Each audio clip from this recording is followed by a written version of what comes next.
उपस्थित नेता सदन भाई प्रवेश शर्मा जी, डिप्टी चेयरमैन दीपक जी, पूर्व महापौर हमारे विपिन बिहारी जी, अजय जी, बहन गुंजन जी, विपक्ष की नेता बहन गीता रावत जी, उपस्थित अधिकारीगण, मीडिया के बंधु, आप सभी का स्वागत है, हार्दिक अभिनंदन है। बैठक प्रारंभ करते हैं। अध्यक्ष महोदय, इससे पहले बैठक प्रारंभ हो, मैं अपनी बात आपके बीच में, सदन के बीच में रखना चाहूंगी।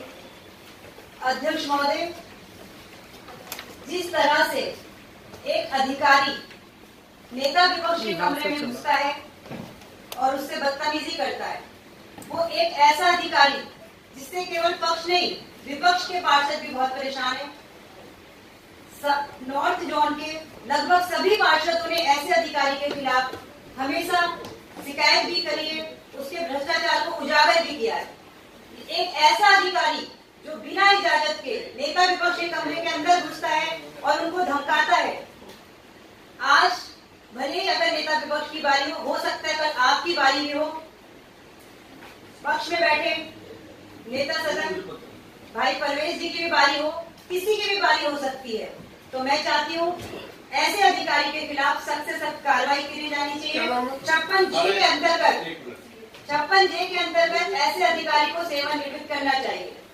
मुझे लगता है पक्ष में बैठे हुए भी मेरी बात से सहमत होंगे, क्योंकि मुझे लगता है कि आप लोग भी चाहते हो ऐसे अधिकारी के खिलाफ सख्त से सख्त कार्रवाई होनी चाहिए। तो ऐसे अधिकारी के खिलाफ आप क्या कार्रवाई करेंगे आज इस सदन में बताया जाए। धन्यवाद। आप अनुमति लेते हो, खड़े हुए आप बोलिए। दूसरी बात, नेता विपक्ष ने मेरे से बात की है, उन्होंने टाइम मांगा है, हमारे नेता सदन से भी टाइम मांगा है, बैठ करके हम बात करेंगे। और इसके मीटिंग के बाद उसके अतिरिक्त भी उन्होंने, पुलिस ने उसके खिलाफ कंप्लेंट भी की है। तो इस पे अभी हम बैठेंगे मीटिंग के बाद, मैं भी, नेता सदन जी और नेता विपक्ष भी, और उसका जो भी निष्कर्ष निकलेगा पॉजिटिव रिजल्ट उसमें निकाल करके देंगे। नेता सदन हम हर बार यहाँ पर प्रस्ताव पास करते हैं।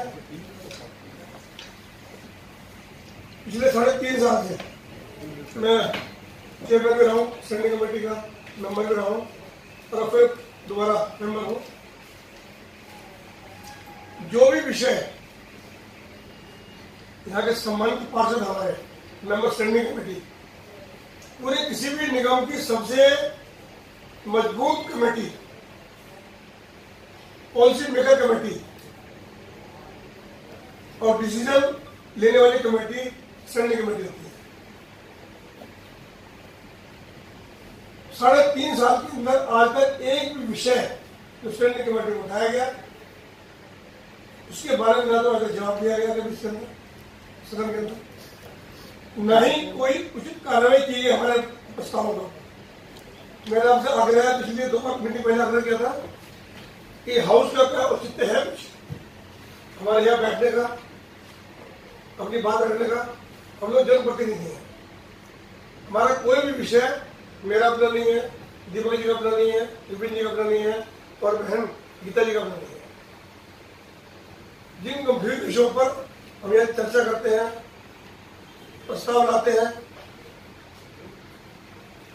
उनकी ATR आज तक दी नहीं गई। कमिश्नर में मीटिंग में आती नहीं है, कम आती है।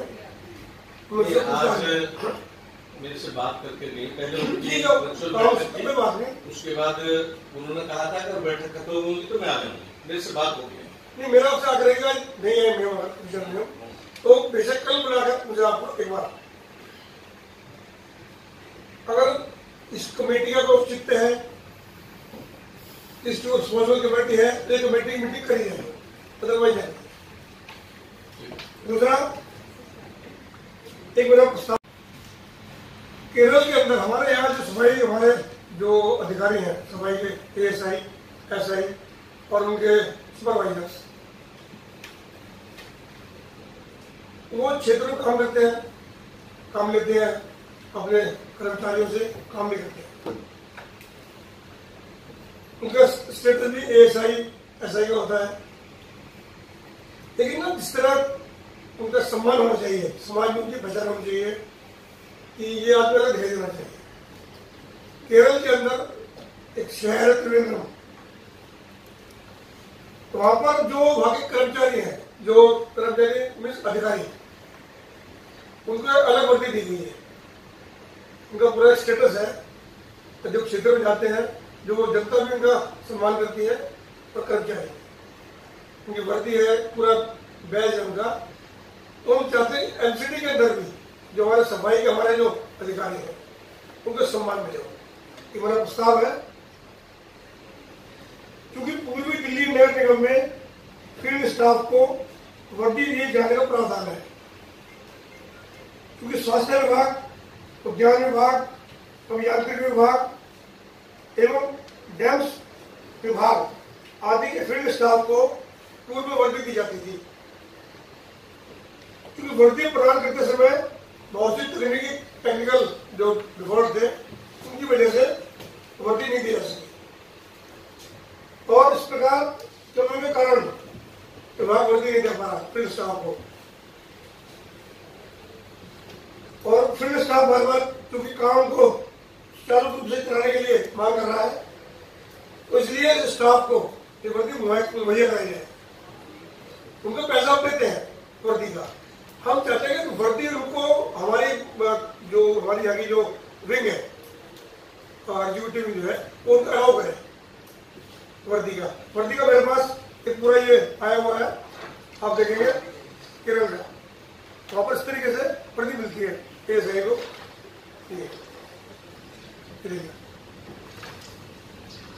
तो इससे हमारे जो सफाई के वाले जो अधिकारी हैं उनका सम्मान बढ़ेगा और समाज के अंदर उनकी एक पहचान बनेगी उनकी।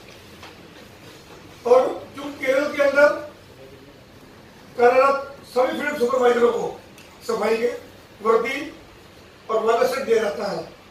इस संदर्भ में स्टाफ की तरफ से त्रिवेंद्रम नगर का एग्जाम्पल है, मेरा आग्रह है आपसे, और ये समझ संकल्प करती है कि और सिफारिश करती है कि पूर्वी दिल्ली नगर निगम में कार्यरत फील्ड स्टाफ के सभी सुपरवाइजर्स को वर्दी और वायरलेस सुविधा उपलब्ध कराई जाए।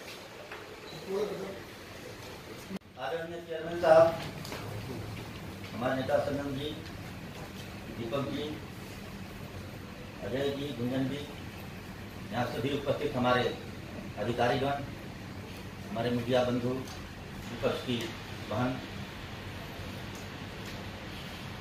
मैं निरंतर एमसीडी के जिससे हमारी रेवेन्यू आ सके, एमसीडी किस तरह से हमारी चल सके, उस मुद्दा को मैं निरंतर उठाते आया। लेकिन जैसा कि हमारे नेता सदन प्रवेश शर्मा जी ने बोला कि जो भी इस स्टैंडिंग कमेटी में प्रस्ताव लाया जाता है, जो भी मुद्दा उठाया जाता है, इस पर कोई कार्रवाई नहीं होती है। अगर स्टैंडिंग कमेटी में मुद्दा उठाया हुआ चीजों पर कार्रवाई नहीं होगी तो हम लोगों को आकर के जनप्रतिनिधि नाते यहाँ पर अपने समय को खराब करना हमारे समझ से अच्छा नहीं है। मैं 2-3 बातें चेयरमैन साहब पुनः आपको याद दिलाऊंगा जो हमारे स्टैंडिंग कमेटी में उठाया गया था, और जो उसमें हमारे नगर निगम का रेवेन्यू का सवाल था। रेवेन्यू आता जिससे हमारे नगर निगम के जो कर्मचारियों की सैलरी हो, चाहे विकास का काम हो, वो सारी चीजें होती। जैसे क्वेस का यहाँ प्रस्ताव पास किया हुआ था, पास भी हो गया था कि हर वार्डों में जगह चिन्हित करके क्वेस लगाया जाएगा, जिससे लोगों को रोजगार भी मिलेगा और एमसीडी को हमारी रेवेन्यू भी मिलेगी अच्छी खासी। लेकिन पता नहीं वो कहाँ पर अटका हुआ, आज तक उस पर कोई कार्रवाई नहीं हुआ। अगर कुछ हुआ है तो हमारे कमिश्नर साहब हो जाए, एडिशनल कमिश्नर बैठी हैं, बताएंगी, अगर कोई हो तो बता दें। उसी तरह से जितने हमारे नगर निगम के पार्क थे, आज पार्कों में माली नहीं, पार्कों की हालत खराब है। हमारी कमिश्नर साहिबा बोलती है कि हमारे पास बजट नहीं है कि हम लोग किसी तरह से कोई भी आदमी रख सकते हैं, एडा का भी नहीं रख सकते हैं। तो उसका भी एक प्रस्ताव लगाया गया था, मैं नहीं लगाया था पिछले साल ही, कि हर पार्कों में क्वेस्ट लगाया जाए। लोग पार्कों में टहलने जाते हैं, आयुर्वेदिक जूस जो लोग पीते हैं वो जूस की दुकान वहां पर खोला जाए। और अगर किसी को भी मैं टेंडर दे देता हूं उसका, तो पार्क के रख उसमें ये भी शामिल किया गया था कि पार्क के रख रखाव इसी को थ्रू दे दिया जाए, ताकि पार्क में हमारे मालिक की व्यवस्था न हो, न भी रहे तब पर भी पार्क का हमारी हालत खराब न हो। उसकी व्यवस्था पानी डालने का, उसमें घास लगाने का, उसमें पौधा लगाने का, उसमें फूल लगाने का, सारी को जो किसको पैसे दें उसकी जिम्मेदारी सौंप दी जाए, ऐसा हम लोगों ने प्रस्ताव लगाया था। लेकिन आज तक उस प्रस्ताव कहाँ ठंडे बस्ते में चला गया उसका कुछ पता नहीं है। और आज हम लोग जहाँ भी जाते हैं वहाँ देखते हैं कि हमारे पार्कों की हालत खराब है, और जब अधिकारियों से बोलते हैं तो मालूम नहीं है। तीसरी चीज, मैं इस बार ही आपके चेयरमैन साहब आपके नेतृत्व में ही एक मुद्दा लाया था, जो उत्तर प्रदेश के तौर पर जो शौचालय हमारे बने हुए हैं, जिस तरह से उत्तर प्रदेश में शौचालय स्विमिंग पूल लगा करके स्विमिंग पूल वालों को ठेका दे दिया गया है शौचालय का रख रखाव करने के लिए। और आज शौचालय देखने में इतना सुंदर है, इतना साफ सफाई, जो आज स्वच्छ भारत का पूर्वी दिल्ली नगर निगम की धज्जियां उड़ रही है, जो विपक्ष को मुद्दा मिल रहा है। अगर ये चीज हम लोग किए होते तो आज शौचालय हमारा साफ सुथरा और एक सुंदर शौचालय पूर्वी दिल्ली में देखने को मिलता। लेकिन ये भी पता नहीं कहा, उसका भी जो हम लोग यहाँ से करते हैं वो अधिकारी अपने ठंडे बस्ते में डाल देते हैं, पता नहीं। तो ये सारी चीजें आपको याद दिलाना चाहता हूँ मैं चेयरमैन साहब, कि जो हमारे प्रधानमंत्री जी का स्वच्छ भारत का सपना है, हम सभी मिलकर के उसको आगे पूरा कर सकते हैं। लेकिन अगर अधिकारी हमारे साथ नहीं देंगे तो हम जनप्रतिनिधि नाते हम लोग ऐसे ही अपनी जो लोगों के साथ सुनना पड़ रहा है वो सुनना मिलेगा। इसी तरह से मैंने पार्कों का भ्रष्टाचार का भी मुद्दा उठाया था कि अनेक पार्क ऐसे हैं जहां पर हजारों स्क्वायर मीटर में पार्क है, लेकिन 100-200 स्क्वायर मीटर का उसका रेवेन्यू आता है, लेकिन आज तक उस पर कोई कार्रवाई नहीं हुआ। न तो अधिकारी आज भी वो बैठे पड़े हैं, अधिकारी के ऊपर न तो कार्रवाई हुआ। हम तो बोला था कि जो अधिकारी इस तरह से काम किया है उनको तुरंत पेरेंट डिपार्टमेंट भेजा जाए अपनी जगह, यहाँ से हटा करके, लेकिन आज तक उन पर कोई भी कार्रवाई नहीं हुआ। और लाखों नहीं करोड़ों का रेवेन्यू दिल्ली नगर निगम का उससे खराब हुआ, पता नहीं किसके झोली में जा रहा है। तो ऐसी चीजें जो चीज हो रही है, और आज नगर निगम में पैसा नहीं है, हम लोग रेवेन्यू के लिए पैसे के लिए रो रहे हैं। आज कहीं पर मेंटेनेंस डिपार्ट को रिपेयर करने के लिए सीमेंट और रोड़ी बदरपुर के लिए पैसा नहीं है कि वो चीज आए, कहीं पर के मेन होल का ढक्कन भी नहीं है। तो सारी चीजें, बहुत सारी चीजें हैं जो नहीं हो पा रहा है, और जनप्रतिनिधि नाते हम लोगों की बदनामी हो रही है, हम लोग सुनते हैं। तो ये सारी चीजें अगर रेवेन्यू जहां से आना है उस पर हम अपने अधिकारियों के द्वारा इसको चिन्हित करके इसको रेवेन्यू लाने का काम हम लोग अगर चिन्हित कर लेते हैं तो हमारी एनसीडी की दया दशा और दृष्टि सुधर जाएगी और हम सभी का भी उसमें अच्छा नाम रहेगा। तो मैं ऐसा विश्वास करता हूँ कि सारी चीजें पहले ही लगा हुआ चीजें आपको मैंने याद दिलाया, तो इस पर अधिकारी संज्ञान लें और आय करने का उचित करें। बहुत बहुत धन्यवाद। पिछली उनका जवाब, और एक किसी विभाग से शायद वो फैक्ट्री लाइसेंस से सूची मांगी गई थी, वो सूची उपलब्ध कराई जाए अभी मीटिंग में। और इसके अतिरिक्त एक सूची जेई बिल्डिंग की भी मांगी गई थी शायद पिछली बैठक में, वो भी उपलब्ध कराई जाए। पिछली बैठक में मैडम मांगी थी ये सूची भी अभी तुरंत जो है बैठक में ही उपलब्ध करा करके तभी यहाँ से जाना है। पिछली बैठक में किसी जो प्रश्न थे उनके उत्तर और अभी दिए जाए, पहले आगे की कार्रवाई हम जब शुरू करेंगे। बहुत सारे एरिया में कमर्शियल एक्टिविटी चल रहे हैं, कहीं पर बड़े बड़े शोरूम खुले हुए हैं, लेकिन उसका कमर्शियल जो चार्ज है वो नहीं दिया जा रहा है। और जब उसका नोटिस जा रहा है, जैसा हमको संज्ञान में आया कि कमिश्नर मैडम ही, हमारे डीसी साहब यहाँ बैठे हैं, शायद डीसी साहब को बोला गया इसका जो भी पेनाल्टी और चार्ज है इसको छोड़ दिया जाए और इसको ऐसे ही लागू किया जाए। हाँ, तो मैं आप मन्ना जी को दे दिया हूँ व्हाट्सएप पे, आप चेयरमैन साहब को दें और उस पर डीसी साहब यहाँ बैठे उस पर कार्रवाई करें। डीसी साहब को तो एड्रेस के साथ आपको देते हो, कागज में देता हूँ। डीसी साहब, यदि यहाँ से नोटिस जारी हुआ है उस पर तुरंत कार्रवाई होनी चाहिए, उसमें कोई रिलैक्सेशन नहीं होगा। सर मैं चेयरमैन साहब को मैडम साहब को बताना चाहता हूँ, मैडम से ऐसे तो कोई चूक लेने के लिए कभी कोई इंस्ट्रक्शन नहीं आई, फिर भी आपने कुछ बताया ना, अभी देख सर ऐसे होता है। अभी अनंतनाथ जी आप उपलब्ध करें, कोई किसी प्रकार की ऐसा उसमें कोई नहीं होनी चाहिए। जेई की सूची नॉर्थ वो जेई की वो थोड़ी देंगे, वो तो है। आप जवाब दो ना, सूची आई है या नहीं आई है, अब बताओ खड़े होकर के।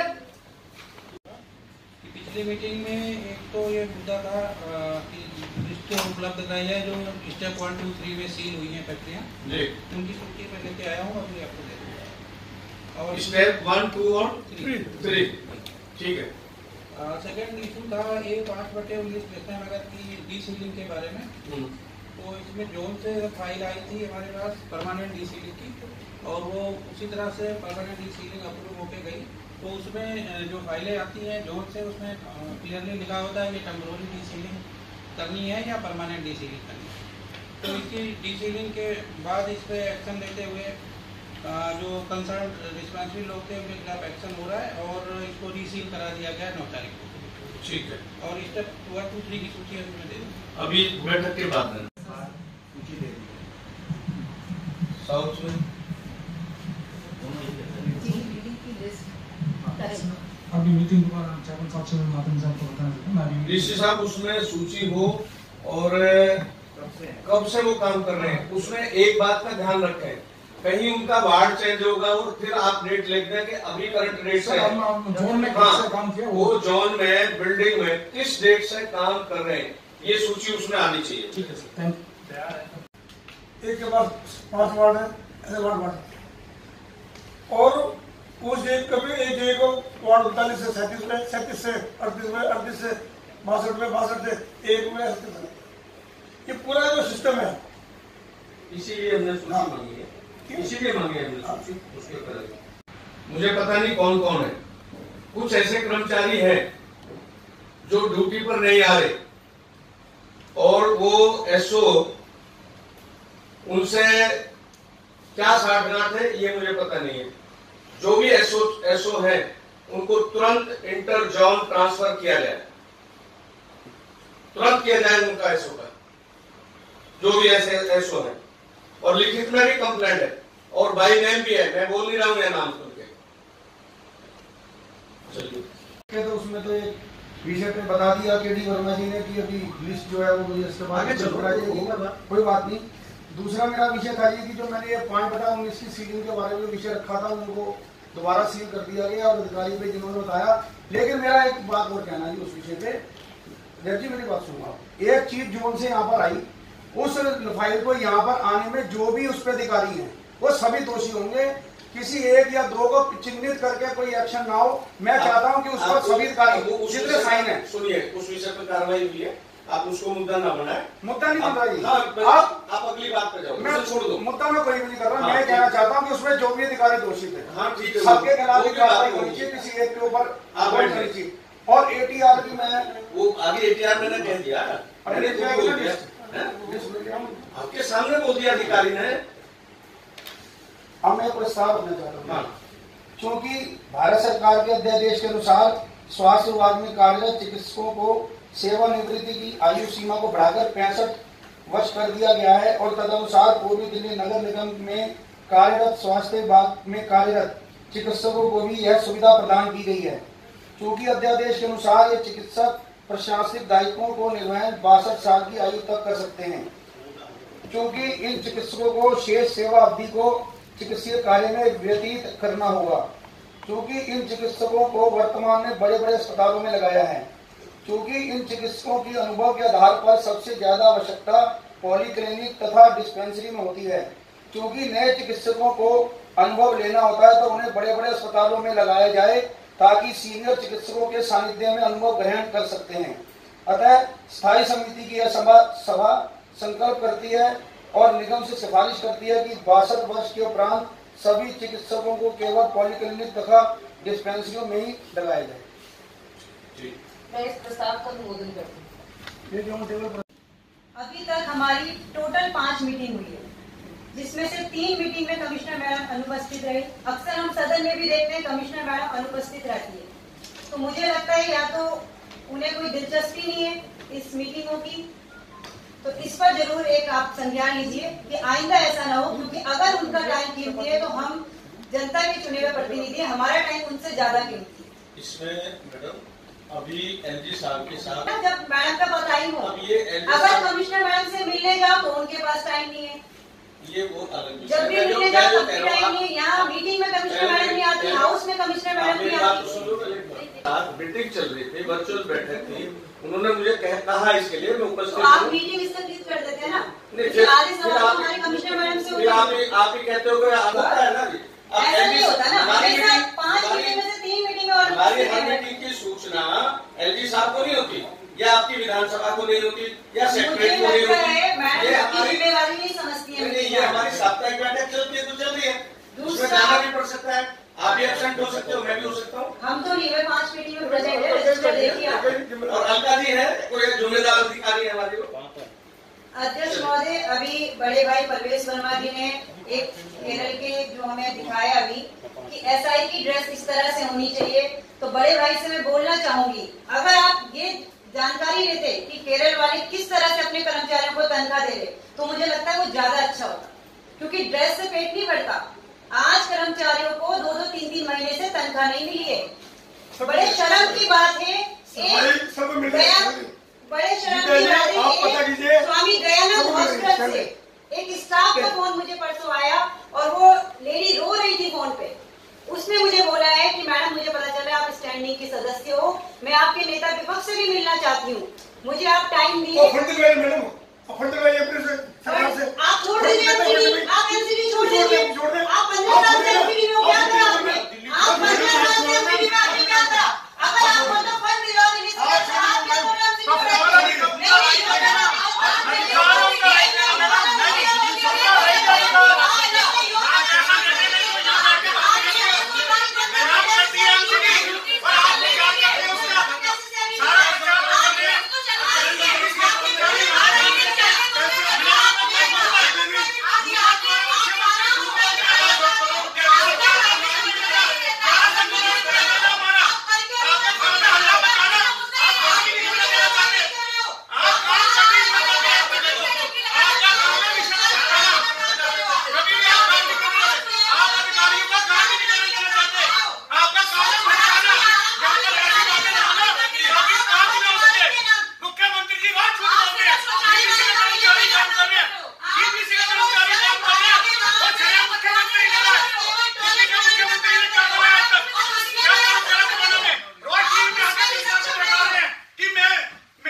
सैलरी मिला हुआ है। हाँ। हमारे फोर्थ ग्रेड जितने भी कर्मचारी तभी डॉक्टर स्टाफ बोल करके बोलता है कि सैलरी नहीं मिला।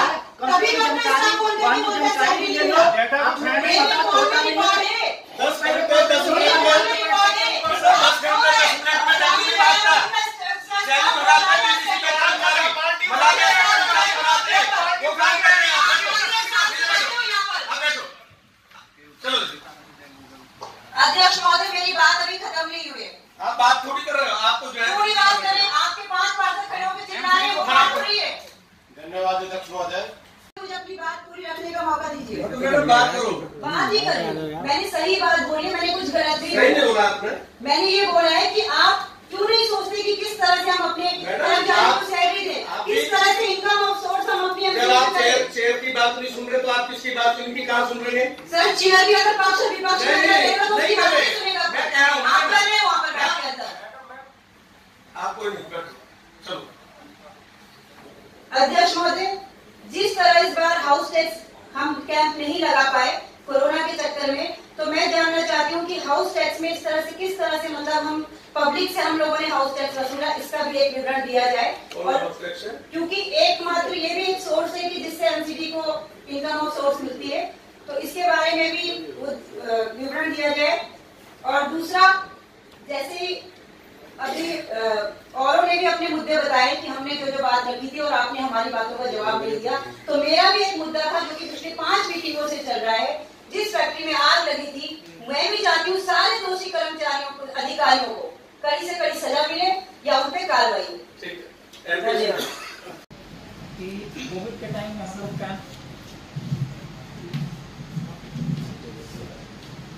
कोविड के टाइम में हम लोग कैंप जो नहीं लगा पाए थे तो हमने पूरी कोशिश की कि टैक्स पेयर को कोई असुविधा ना हो। उसके लिए हम लोगों ने ऑफिसेज में ड्रॉप बॉक्स लगवाए थे सर और उसका पब्लिसिटी भी किया था। टिपर्स के थ्रू हम लोगों ने अनाउंसमेंट वगैरह सारे करवाए थे और मे ऑनवर्ड्स हम लोगों ने कुछ कैंप्स भी लगाए थे जिसमें हम लोगों ने काउंसलर्स महोदय जितना भी थे उनका भी सहयोग लिया था। तो पब्लिसिटी भी हमने पूरी की है उसमें और उसका रिजल्ट भी अच्छा आया था। कितना पैसा अब तक हमने दिया है? अभी हमारा 120 करोड़ टोटल आ गया आज तक उसके चैनल से। लास्ट ईयर से स्लाइटली लेस है जो कि एरियर्स वगैरह के वजह से नहीं हो पाया। ठीक तो लगातार इसको उठाते रहे हैं। विषय है एलआई का।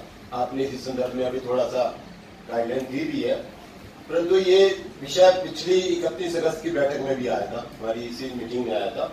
उसमें यह था कि हमारे एलआई जो घूम रहे हैं सर्वे के लिए घूम रहे हैं ठीक है पर जो एलआई जिनका ट्रांसफर हो गया है जो वार्डों में नहीं है वो क्यों घूम रहे हैं? क्या जो एलआई वर्तमान में है वो कॉम्पिटेंट नहीं है सक्षम नहीं है? एलआई जो घूम रहे हैं आज जिनका ट्रांसफर हो गया है या उस वार्ड में नहीं है या कहीं और भेज दिया गया है ऐसे भी कई एलआई वार्डों में घूमते हुए देखे। हाँ और इनको नाम लेके एलआई का नाम था जो वो उनका घूमने का कोई मतलब नहीं है और हमें ऐसी कोई भी जानकारी नहीं है। अगर पार्षद साहब को कोई जानकारी है भाई ने तो हमें बता दें हम उनके खिलाफ कार्रवाई करेंगे। ये जानकारी दी गई पहले भी पहले जानकारी दी गई है। मैडम जी जो ऐसे अधिकारी चिन्हित कर रहे हैं जो हमारे माननीय सदस्य कर रहे हैं ऐसे अधिकारियों को तुरंत उनको मेमो दिया जाए और सस्पेंड। हाँ वो नाम बता देना जी। पिछली बार नाम एग्रेसिव मत हो वो कह रहे हैं सूची बना के दे दो उनका कार्रवाई होगी बात खत्म हो। माध्यम से आज की जो स्थायी समिति की बैठक है इसमें मेरा कुछ प्रश्न है आपकी अनुमति हो मेरे को। मैं जानना चाहता हूं कि हमारे कुल कितने कोर्ट केसेस चल रहे हैं एनसीडी के खिलाफ। कोर्ट केसेस सभी तरह के कोर्ट केसेस हैं अपॉइंटमेंट टर्मिनेशन वगैरह जो भी हो। कितने केस ऐसे हैं जो कर्मचारियों ने पूर्वी दिल्ली नगर निगम के विरुद्ध कर रखे हैं? तीसरा यह मामले किस किस विभाग से संबंधित है? चौथा क्या ये मामले नियमितीकरण के संबंध में है? पांचवा हमारे निगम में सभी विभागों में कुल कितने पद हैं? पदों की संख्या मतलब उनके डेफिनेशन क्या है कौन लोग हैं उनका नाम डेजिग्नेशन वगैरह वो बताया जाए। क्या क्या पदों की संख्या मतलब पदों की जो भी है मतलब बहुत सी है हमारी। सर एक्चुअली अलग अलग डिपार्टमेंट से अलग उपनाम पद नाम बताए जाए, किन किन के लिए कोई नियम नहीं बने रिक्रूटमेंट के, कोई अपॉइंटमेंट के। नियमितीकरण की क्या नीति है? नियमितीकरण की नीति क्या है? बहुत से सफाई कर्मचारी दैनिक वेतन एवं एचजीदार के रूप में कार्य कर रहे हैं। इनके नियमितीकरण की नीति क्या है, इस विषय में जानकारी दी जाए। यदि नीति है तो एक प्रति उपलब्ध कराई जाए, और यदि नहीं तो भर्ती के नियम या नियमितीकरण की नीति अब तक क्यों नहीं बनाई गई और यह कब तक बनाई जाएगी, इसकी प्रगति बताई जाए। धन्यवाद। प्रतिनिधियों की रहती है कि जिस भी तरह से छोटा बड़ा कोई भी तरीका हो, हम निगम के राजस्व में बढ़ोतरी करें। अभी यहाँ पर बात हुई कि हाउस टैक्स कैंप्स हम नहीं लगा पाए, फिर भी सभी पार्षदों ने बहुत मेहनत करी है। अभी बात हुई यहाँ पर यूनिपोर्ट, एक ऑल्टरनेट जगहें हैं जो लगा सकते हैं जहाँ से राजस्व की प्राप्ति हो सकती है। बहुत सारी ऐसी ऑप्शंस हैं जो हम लोग एक्सप्लोर कर सकते हैं। पार्कों की अभी बात हुई, उसको हम एक्सप्लोर कर सकते हैं। अध्यक्ष ji, internet service providers, cable TV operators, IGL gas pipelines, जितने भी ये लोग हैं जो पहले हमारे यहाँ एक प्रावधान था आरआर कट्स के चार्जेस ये लोग हमारे यहाँ जमा कराते थे और फिर रोड जो काटते थे उसको रिपेयर करते थे। दिल्ली जल बोर्ड करता है, भले ही कोई भी एजेंसी करे, कोई भी सेकंड एजेंसी करे, वो हमारे यहाँ इस तरह के चार्जेस जमा कराती है।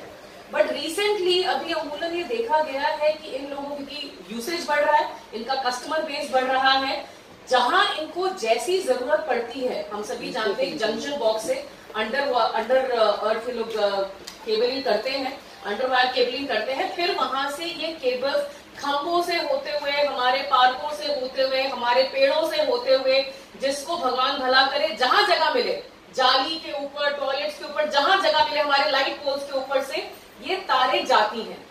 तारे जाती हैं सो जाती हैं। रिस्की ये तब होता है जब ये तारों का गुच्छा इतना भारी हो जाता है कि लटक करके ह्यूमन हाइट तक आ जाता है।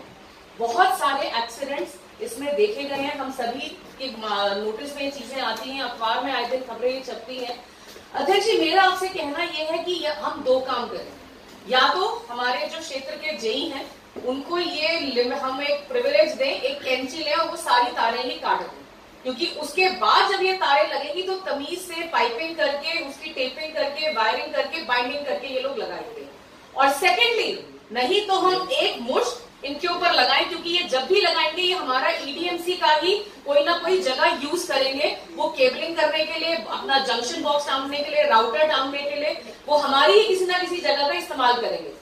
एक मुश्त चार्जेस इनके ऊपर लगाए जाने चाहिए, ताकि इनके लिए एक पैरामीटर सेट किया जाना चाहिए, इनके लिए गाइडलाइन सेट की जानी चाहिए कि ये जो बेधड़ल्ले से, बेतरतीब से गंदगी का काम कर रहे हैं, जहां मन आता है वहां से खोद देते हैं। हमारे जेईस की नॉलेज में होता है, नहीं होता है, क्वेश्चनेबल है, उसको भी हमें चेक करना चाहिए। अगर इनके पास इंस्ट्रक्शन है तो क्या हमारे जेई एक्चुअली में ये काम इतना कर रहे हैं? क्योंकि मैं अपने साउथ जोन की बात कर सकती हूँ। कई जगह मैंने देखा है, कभी यहाँ कट है, कभी वहां कट है, आईजीएल का एक नया वहां पे पिलर बन जाता है, रिपेयरिंग का कुछ पता नहीं है उसके अंदर। इसके ऊपर हमें बहुत सीरियस नोट लेने की जरूरत है। ये बहुत अच्छी हमारे पास अपॉर्चुनिटी भी है और हमारा दुर्भाग्य भी है कि लोग हमारे साथ सामंजस्य बिठा करके काम नहीं कर रहे हैं। हमारा मलेरिया विभाग इतना अच्छा सामंजस्य हर साल उत्तर रेलवे के साथ बिठाता है। हम सभी ने अभी वो स्प्रे करा है पूरे रेलवे लाइन पर। आपसी विभागों का तालमेल क्या होना चाहिए, इसका क्लासिक एग्जाम्पल हमने सेट किया। राजनीति में मैं यहाँ नहीं पढ़ रही हूँ, मेरा फोकस सिर्फ काम करने पे रहता है। वर्गलाने की, अटकाने की राजनीति भारतीय जनता पार्टी ने ना सीखी है, ना अपने पार्षदों को नीचे सिखाई है। मेरा आपसे सिर्फ अनुरोध ये है कि जो अपॉर्चुनिटीज हैं हमें उसको एक्सप्लोर करना चाहिए। सरकार कौन सी आई है, कौन सी नहीं आई है, हम 6 साल में देख चुके हैं। क्या उनकी मंशा है काम करने की, क्या नहीं है, उसमें मैं नहीं जाना चाहती हूँ। बहुत समय सदन का ऑलरेडी वेस्ट हो गया है उसके ऊपर। तो मेरा आपसे अनुरोध है इस पर एक संज्ञान लिया जाए और नीचे जो हमारे जेईस हैं उनको ये गाइडलाइंस दी जाए। धन्यवाद। जितनी भी रोड कटिंग्स होती हैं उसकी एक पॉलिसी ऑनरेबल एलजी साहब ने डिसाइड करके ऑलरेडी सबके पास है। अब तो वो ऑनलाइन सिस्टम हो गया है सारा। जो अनऑथराइज रोड कटिंग हो जाती हैं उस पर हम लोगों को संज्ञान लेना, टाइम टू हम एक्शन लेते भी रहते हैं। जहाँ तक कि जो केबल टीवी या और सब चीज़ की एक भारत सरकार ने एक ROW पॉलिसी बना रही है जिसपे अभी डिस्कशन चल रहे हैं। जैसे ही वो फाइनल हो जाएगी तो उसको भी हम लोग टेकअप कर लेंगे। एक खंडेलवाल जी, जहां वो लोग खुदाई करते हैं वहीं वो अपना मलबा भी छोड़ देते हैं, उस मलबा को वो उठाते नहीं है। हमारे कर्मचारियों के लिए वो एक बहुत बड़ी समस्या भी है। कर्मचारी इतना काम करता है, फिर जल बोर्ड का भी है, बीएसएस का भी है, टेलीफोन वर्क का भी है, वो सब खुदाई का जो मलबा है वो पड़ा रहता है। गंदगी का एक बहुत बड़ा कारण ये भी है। तो जो विभाग इस तरह के अपने मलबे को छोड़ता है उनके खिलाफ कार्रवाई की जानी चाहिए। उसके जेई के संबंधित जेई का चालान काटना चाहिए, उसके खिलाफ कार्रवाई जरूर होनी चाहिए। ये दिक्कत है। दूसरा, जो अभी मैडम ने कहा है, जो केबल जा रहे हैं, चाहे वो पोल से जा रहे हैं चाहे हमारे पेड़ों के बीच के जा रहे हैं, उन पर भी हमें संज्ञान लेना चाहिए। चूंकि अब जो बीएसएस है वो प्राइवेट कंपनी है, हमारी अपनी कंपनी नहीं है, सरकारी कंपनी नहीं रह गई है, तो उनसे भी हमें अपना राजस्व लेना चाहिए। जब हमारे पोल को वो इस्तेमाल करते हैं, हमारी जगह को इस्तेमाल कर रहे हैं और जितने केबल वाले तार जा रहे खींच रहे हैं वो सब, उन पर भी हमें अपना राजस्व की बात कर उस पर भी विचार करना चाहिए। हम कैसे वहां से राजस्व ले सकते हैं। एयरटेल है, रिलायंस, हाँ वो सभी मैं कह रहा हूँ। जो नई ROW पॉलिसी आ रही है उसमें ये सारे चीजों का संज्ञान लिया गया है और जैसे ही वो फाइनल हो जाती है हम सदन को सूचित करेंगे। अध्यक्ष जी, छोटी सी बात चाह रहे हैं, ये मेरा क्वेश्चन नहीं है। मेरा यहाँ पर क्वेश्चन ये है कि क्या वो नियम जमीन पर उतर रहे हैं? क्या वो नियम हमारे इस टाइम पे, हमने अब ये बिल्डिंग जेई की लिस्ट मांगी, आप एक मेंटेनेंस जेई की लिस्ट मंगा लीजिए और आप उनसे पूछिए कि क्या उनको वो नियम मालूम है, क्या उनका वो ज्यूरिसडिक्शन है कि उनको अपने वार्ड में वो चेक करना चाहिए कहाँ रोड खुद रही है, कहाँ केबल्स जा रही है, कहाँ वो अगर वो केबलिंग हो रही है वो ढंग से हो रही है या नहीं, क्या उनको वो मालूम भी है? That is my point. उनको, आपको अगर ट्रेनिंग नहीं है, गाइडलाइंस नहीं है, पैरामीटर्स डिफाइंड नहीं है, तो ये आपको उन जेईस को, उनके फर्दर उनके नीचे के लोगों को बताना चाहिए। हालांकि इस पे टाइम टू पक्ष से विपक्ष से अगली बैठक में उन सब का जवाब लेकर के आएंगे सभी अधिकारी।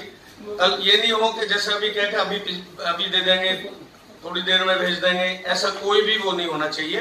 मेरा सबसे आग्रह है अगली बैठक में जो भी आज क्वेश्चन रेज हुए उनका जवाब अगली बैठक में, बैठक शुरू होने के तुरंत बाद माननीय सदस्यों के बोलने से पहले अपने आज के प्रश्नों के जवाब देंगे। जी, अब कौन कह रहे हैं? ठीक है। संख्या 1 पास और एक ऑन पेपर की प्रस्ताव आया हुआ है, tax proposals to recover revenue deficit, इसे भी पोस्टपोन किया जाता है। जो मीटिंग के मिनट्स लिखते हैं, कौन कौन लोग लिखते हैं? कौन कौन लिखते हैं? 31 अगस्त की बैठक की मिनट्स कंफर्म की जाती है और आज की बैठक आगामी बैठक तक के लिए स्थगित की जाती है। वो रिपीट हुआ है एलाइज को लेकर, जिसमें पार्षदों ने ये कहा है कि जिनके ट्रांसफर हो गए या रिलेटेड एरियाज नहीं है वहाँ पर अभी भी एलाइज जो है वो घूम रहे हैं। ऐसे में ये मुद्दा नया नहीं है, पुरानी मीटिंग में भी उठा था और आज फिर उठाए, तो इट मींस कोई कार्रवाई नहीं हो रही है। आज की बैठक में माननीय सदस्य अजय जी ने इस बैठक में, आज की बैठक में उठाया था और पिछली बैठक में भी ये विषय आया था, तो आज हमने सीधे डायरेक्ट अपने डीसी को दे दिया है कि जो भी माननीय सदस्य जिसका भी नाम ले उसके एलआई के खिलाफ तुरंत कार्रवाई।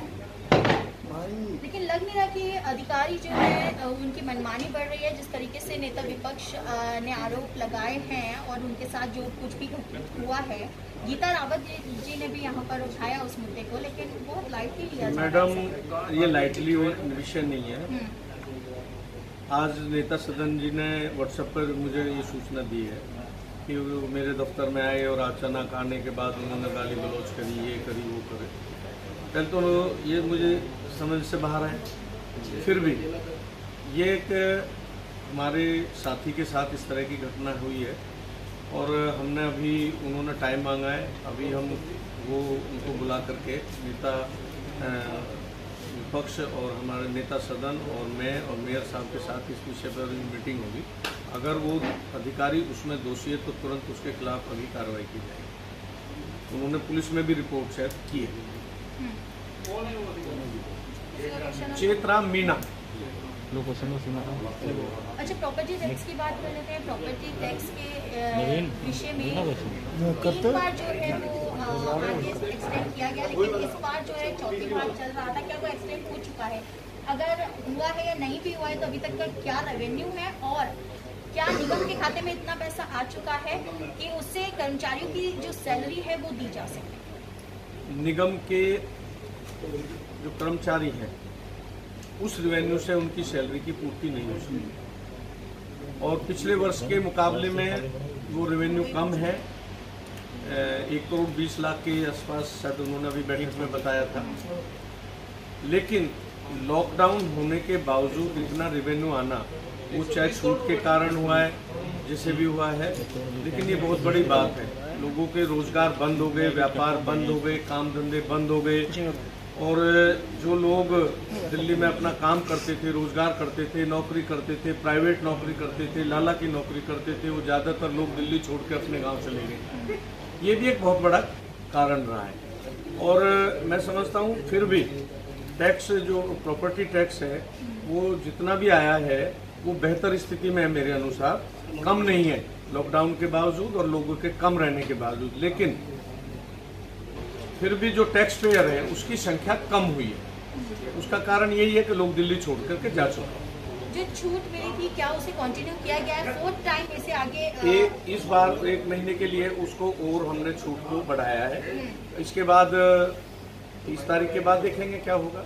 अगर इसमें रेस्पॉन्स मिलता है बढ़ाने की कोशिश की जाएगी, अगर नहीं मिलता है तो फिर अगली बार नहीं बढ़ाएंगे। सर, त्रिवेंद्रम मॉडल की चर्चा की गई है, सफाई कर्मचारियों को ड्रेस देने के लिए, वायरलेस सेट देने के लिए, विपक्ष द्वारा इस पे हंगामा हुआ है, क्या कुछ रहा है कि इस पे विचार किया जाएगा?